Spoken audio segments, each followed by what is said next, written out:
ቅዱሱም ይቀደስ እርኩሱም ይርከስ አዋቂ ነኝ ባይገን የሰውን ድንበር አይጣስ የሚል አንድ አባባል አውቃለሁ። ከሰሞኑ ሁኔታ ጋር ተያይዞ በጣም ብዙ ነገር የተባለ ነው። እኔ ግን እዚች ነገር በጣም ቀልቤና ጆሮዬን ስለሳበች ነው። አብይ አህመድ ፈራ 4 ኪሎ ተረበሸ ምናምን።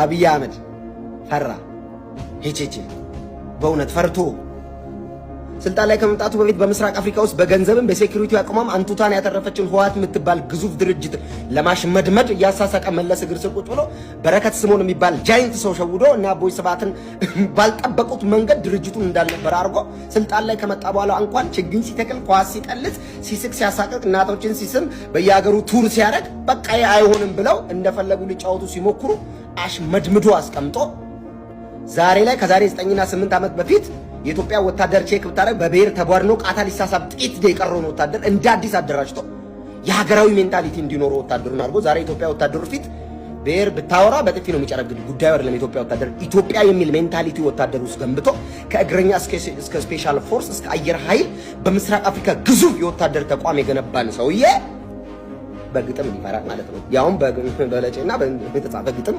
አስፈርቶት አብይ አህመድ ዌልካም ና እስቲ እናውራ። አብይ አህመድ አሊ ስልጣን ላይ ከመጣ በኋላ በሱ ስልጣን ላይ መምጣት ምክንያት በርካታ የውጭ ሀገር ተቃዋሚዎች መጡ። በሰላም ሀገር ላይ ኑሩ ተባሉ። እድሉን አልተቀበሉም። እኔና አብይ ነን ሁለት መንግስት ነን ሲሉ ግርማ የሌለው ሞገሳቸውን ገፎ በሸሚዝና በካራባት አረጋቸው። ይሄው እንደ እብድ በየሚዲያው ሲናከሱት ያለ ቀለው እንደ ሶቪየት ህብረት ፈልቶ የቀዘቀዙ ሽማግሌዎች ሀገሪቱን መጫወቻ አያረጓትም ሽግግር መንግስት እያሉ የኢህአፓ ዝራዥ በትውልድ አይጫወትም ብለው ዳራ ሲዟቸው ቁጭ አድርጎ ምንነታቸውን ማንነታቸውን የኢትዮጵያ ህዝብ እስኪያውቅላቸው ድረስ እርቃናቸውን አስቀርቷል። አብይ አህመድ አሊ እኮ በግጥም ሊወርድ ሊፈራ ማለት ነው።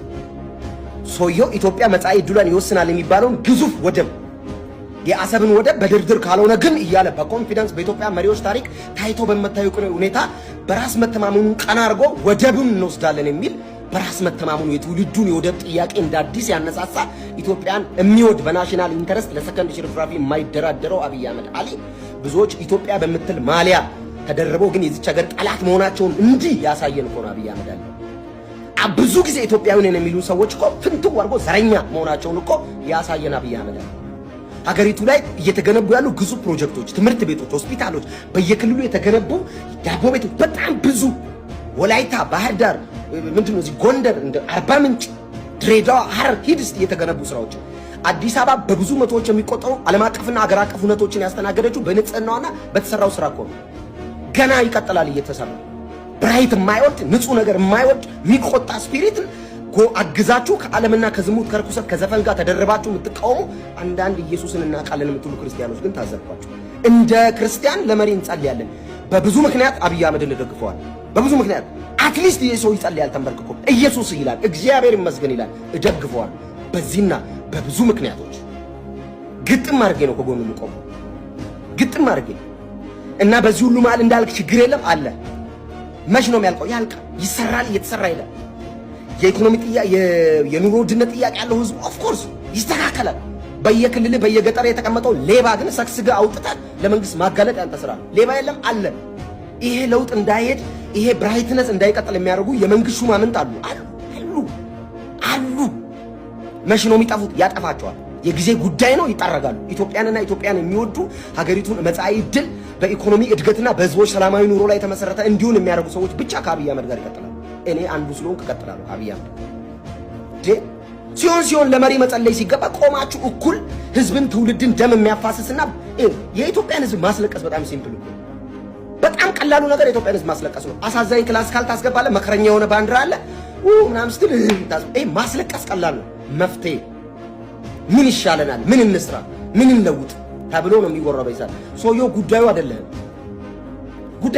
አይዘው ጉዳዩ አይደላችሁም። ይሄ በጣም አብይ ፈርቅ ወይኔ ያልተዋወቅን ጎበዝ። እኔ በቀዳማዊ እመቤት ታሪክ ውስጥ ከ37 በላይ ግዙፍ ትምህርት ቤት፣ ሆስፒታሎችን፣ የሴቶችን ማዕከል አዲስ አበባ ከተማ ላይ ወይዘሮ አዳነች አቤቤ በሳቸው መሪነት የተሰራው ስራ ቀላል ነው እንዴ? በየመንገዱ ቆሞ ገላቸውን የሚሸጡ የነበሩ እህቶችን አምጥቶ አሰልጥኖ ስራ አስይዞ የነገዋ የሚል ተስፋ ትልቅ ሱቆችን ከፍቶ ከመስጠት በላይ ምን ለውጥ አለ? ዛሬ አዲስ አበባ ላይ እነዚህ አይነት ሴቶች የት ነው ያሉት? ስልጠና እየወሰዱ ወደ ስራ እየተሰማሩ እርኩሰትና ዝሙትን ጠራርጎ ማጥፋት ሊበረታታና አፕሪሺየት ሊደረግ ይገባል። አብይ አህመድ ፊት በናሽናል ኢንተረስት ጉዳይ በሀገራዊ ጥቅም ጉዳይ ቆሞ ማውራት የሚችል የለም። ሁሉም ብሔርተኛ ነው። ከስሩ ተጠርጎ የጠፋው ዛሬ ብቻውን ቀረ። ብቻውን የቀረው ሀገሩን ስለሚወድ ኢትዮጵያን ይወዳል። ምንም ጥያቄ የለውም። ይዞታ ሄደ ይሄን ኮሪደር ወይ ይሄ የሚገነባውን ግዙፍ ህንጻ ተሸክሞት አይሄድ ሲሞት ምን ሊሆን ነው የሚሰራው? ባይወዳት እቺን ሀገር ባይወዳት እኮ እየተዝናና እንደፈለገ እየኖረ ልጆች ይቻል ነበር እኮ። በየቀኑ እርግማን፣ ፎቶው ላይ እርግማን በየመድረኮቻችሁ ይሙት ይደፋ ስትሉ እኛ ደግሞ እንደ ክርስቲያን እንባርከዋለን። እግዚአብሔር ይባርክ አብይ አህመድ አሊ። እግዚአብሔር ዙፋንን ያጽናው፣ ይባርክ፣ በርታ። ብዙ ችግሮች አሉ፣ እነሱን ደግሞ ትቀርፋለህ። ዊናውስ የሰራው ለውጥ ግን ብዙ ነው። እሱ ያስመሰግናል፣ እንወደዋለን። በዚህ ሰዓት ነው ከአብይ አህመድ ጎንም ቆሙ። እወደዋለሁ። ክርስቲያን ሆነ ጴንጤ ሆነ እንዴት እንደዚህ አብይ ትላለህ? አገሬ እኮ ነው። ጴንጤ ነኝ ቀውስ ነኝ እንዴ? ይሄው ነው። ኮፒ ሊንክ ሪፖርት ሼር አድርጉ።